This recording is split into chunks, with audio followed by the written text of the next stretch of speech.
Assalamualaikum warahmatullahi wabarakatuh. Kembali lagi bersama saya, Nisa Nursolihah, dalam video pembelajaran jaringan komputer. Pada kesempatan kali ini, kita akan belajar mengenai standarisasi jaringan komputer. Standarisasi jaringan merupakan sebuah aturan main atau protokol yang digunakan agar semua hal atau pekerjaan dapat berjalan dengan baik. Lalu, bagaimana cara protokol jaringan agar dapat berinteraksi? Protokol jaringan mendefinisikan format dan sekumpulan aturan logikal untuk pertukaran pesan atau komunikasi antar perangkat, yang mana di setiap protokol mempunyai fungsi, format, dan aturan komunikasinya masing-masing. Nah, di sini sebagai contoh yang merupakan lapisan atau layer. Di setiap layer atau lapisan memiliki protokolnya masing-masing. Misalkan di layer application, dia memiliki protokol yang bernama HTTP, yang mana HTTP merupakan protokol aplikasi yang digunakan untuk mengatur cara web server dan klien saling berinteraksi, kemudian menentukan jenis, format, serta pertukaran antara permintaan dan tanggapan web server dan klien. Kemudian di layer transport terdapat protokol yang bernama TCP, yang mana TCP merupakan protokol transport yang mengatur komunikasi. TCP kemudian membagi pesan dalam protokol HTTP menjadi bagian-bagian yang lebih kecil yang disebut dengan segmen. Kemudian pada layar internet terdapat protokol yang bernama IP, yang mana IP merupakan protokol internet yang mengambil segmen dari protokol TCP, kemudian mengenkapsulasi menjadi paket dan memberikan alamat yang sesuai, kemudian mengirimkannya ke tujuan.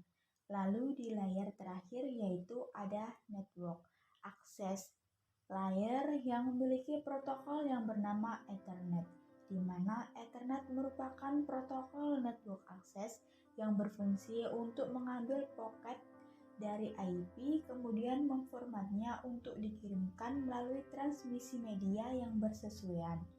Jadi, dari proses atas, dari user sampai ke bawah hingga ke transmisi itu dinamakan dengan enkapsulasi, lalu dikirimkan. Lalu kemudian ketika sampai misalnya ke Ethernet, IP, TCP, itu dinamakan dengan dekapsulasi. Nah, di sini kita membahas model network, yang mana model network menggambarkan fungsi-fungsi yang beroperasi dalam jaringan. Di sini terdapat dua jenis model network yang digunakan saat ini. Yang pertama adalah OSI model dan yang kedua ada TCP/IP. Dapat kita lihat di sini bahwa OSI model dan TCP/IP memiliki perbedaan, yang mana di OSI model dia memiliki 7 layer, yaitu application, presentation, session, transport, network, data link, dan physical. Sedangkan pada TCP/IP terdapat 4 layer, yaitu application, transport, network, dan network interface. Pada dasarnya sama saja, hanya saja pada layer application TCP/IP itu pada OSI modelnya dibagi menjadi 3 saja, yaitu application, presentation, dan session. Untuk transportnya sama, yaitu untuk contoh protokolnya ada TCP dan UDP. Kemudian untuk network, dia OSI model sama dengan network di TCP/IP model. Kemudian untuk layer network, interface TCP/IP itu sama dengan layer data link dan physical di OSI model.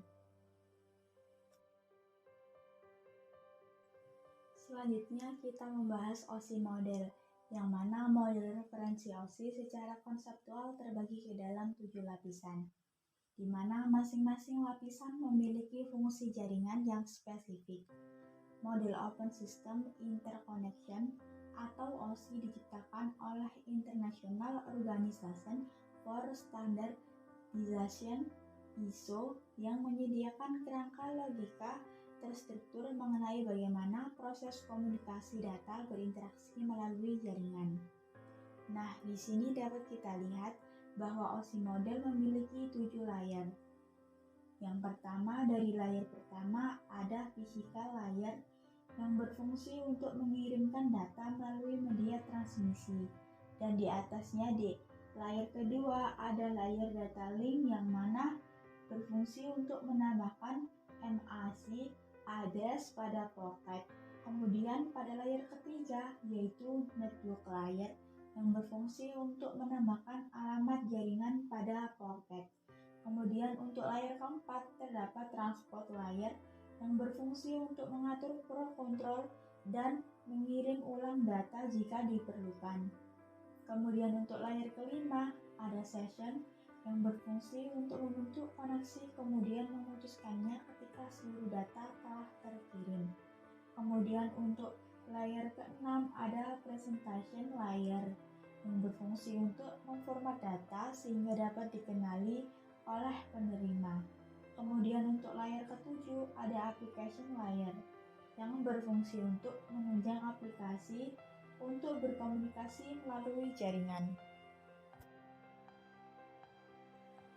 Selanjutnya kita membahas mengenai TCP/IP model, yang mana TCP/IP ini hampir sama dengan OSI layer, yaitu sebuah standar yang mengatur komunikasi data sebuah komputer. Yang mana untuk modelnya TCP/IP menggunakan referensi data. Nah, di sini TCP/IP merupakan pemodelan jaringan yang paling banyak digunakan saat ini. Karena dia menggunakan Open Standard Protocol Suite yang merupakan protokol yang tersedia bebas di publik dan dapat digunakan oleh berbagai vendor untuk implementasi pada hardware atau software. Kemudian yang kedua, dia merupakan Standard Based Protocol Suite yang mana protokol telah disahkan dan digunakan dalam industri standar dan disetujui oleh organisasi yang bertanggung jawab dalam standar. Hal ini menjamin bahwa produk dari berbagai vendor dapat saling berkomunikasi dengan baik. Arsitektur TCP/IP tidaklah berbasis seperti 7 lapis seperti OSI, tetapi dia menggunakan model referensi data. Dapat kita lihat, TCP/IP terdiri dari 4 layer. Yang pertama, application layer yang berfungsi untuk menampilkan data ke pengguna aplikasi dan mengatur dialog. Kemudian layer kedua yaitu transport layer yang berfungsi untuk mendukung komunikasi antar perangkat dalam berbagai jenis jaringan. Kemudian layer ketiga yaitu internet layer yang berfungsi untuk menentukan jalur terbaik dalam jaringan. Kemudian layer keempat adalah network layer yang berfungsi untuk mengatur perangkat keras dan media atau transmisi yang digunakan dalam jaringan. Selanjutnya kita akan membahas mengenai protokol yang digunakan dalam OSI model dan TCP/IP model, yang mana pada layer application pada TCP/IP model dan layer application, presentation, dan session model menggunakan protokol yaitu sistem penamaan DNS. Host config ada DHCP v4, DHCP v6, dan SSLAAC. Lalu untuk email ada SMTP, POP3, dan IMAP. Di file transfernya ada FTP, SFTP, dan TFTP. Dan untuk webnya ada HTTP, HTTPS, dan REST. Kemudian di bagian transport sama di OSI, yaitu ada connection oriented, yaitu ada TCP, dan untuk connection beyondless ada UDP. Kemudian untuk layer internet di TCP/IP model dan layer network di OSI model. Untuk contoh protokolnya di internet protokol ada IPv4, IPv6, dan NAT. Kemudian untuk messagingnya ada ICMP versi 4, ICMP versi 6, dan NAT. Kemudian untuk routing protokolnya ada AE, GRP, OSPF, dan BGP.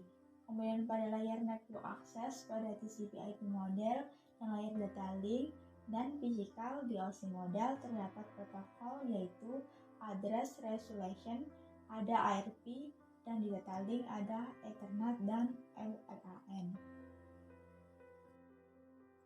Kemudian di sini kita akan membahas contoh protokol yang ada di dalam layer transport, yaitu ada TCP dan UDP, yang mana keduanya ini memiliki perbedaan, di mana TCP merupakan reliable, sedangkan UDP merupakan unreliable, cepat, dan low overhead. Di TCP, dia menggunakan connection oriented, di UDP dia menggunakan connection tunneless. Untuk TCP dia acknowledgement, untuk UDP dia tanpa acknowledgement. TCP dia mengirim ulang data yang hilang dan UDP dia tidak ada pengiriman ulang. TCP ini sering disebut sequencing, sedangkan UDP tidak ada sequencing, yang mana data diberikan ke layer atas sesuai dengan datangnya data. Pada TCP, PDU disebut dengan segmen, sedangkan pada UDP, PDU disebut dengan datagram. Kemudian untuk TCP overhead-nya ada 20 bit, untuk UDP overhead-nya ada 8 bit. TCP biasanya digunakan untuk web, email, dan file transfer, sedangkan UDP digunakan untuk video streaming.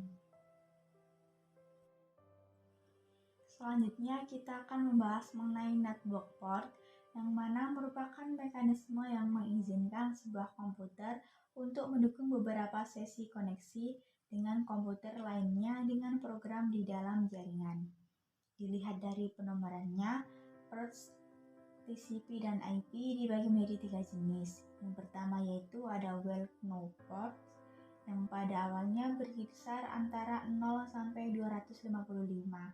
Tapi kemudian diperlebar untuk mendukung antara 0 hingga 1023. Yang kedua ada registered port, yang mana merupakan port yang digunakan oleh jaringan yang berbeda untuk mendukung aplikasi dan sistem operasi yang mereka buat. Untuk range-nya, dia berada di 1024 hingga 49151. Untuk yang ketiga ada dynamic port, yang mana merupakan port-port yang ditetapkan oleh sistem operasi atau aplikasi yang digunakan untuk melayani request dari pengguna sesuai dengan kebutuhan. Nah, dynamic ports ini range portnya berkisaran dari 49.152 hingga 65.565. Demikian yang dapat saya sampaikan mengenai standarisasi jaringan komputer. Banyak salah dan kurangnya, saya mohon maaf. Terima kasih telah menonton. Wassalamualaikum warahmatullahi wabarakatuh.